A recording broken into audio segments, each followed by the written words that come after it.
Qadim yurtda bir boyning go'zal Javzai janoni bor edi.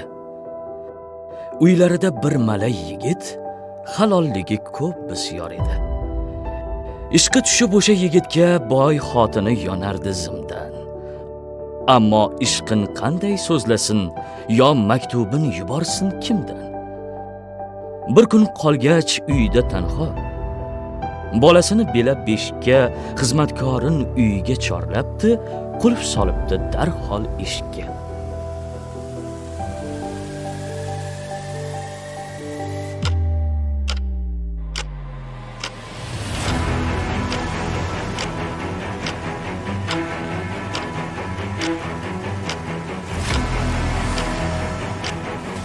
Yigit o'ta pokiza ekan. Ayol makrin tushunib yetar, xonadondan qochmoqlik uchun u daricha tomonga o'tar. "To'xta", debdi shunda boy xotin. "Ajab emas qolsang tuhmatga, sharmandalik istamasang sen ko'navergin men aytgan shartga.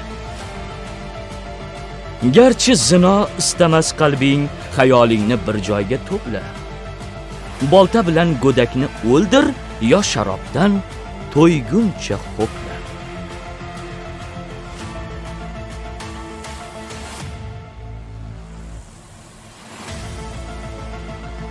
Yigit birdan o'ylanib qoldi. Qotillikni o'ylamas mutlaq. Mayli sharob ichsam ichay der, qotillikdan qochayin yiroq.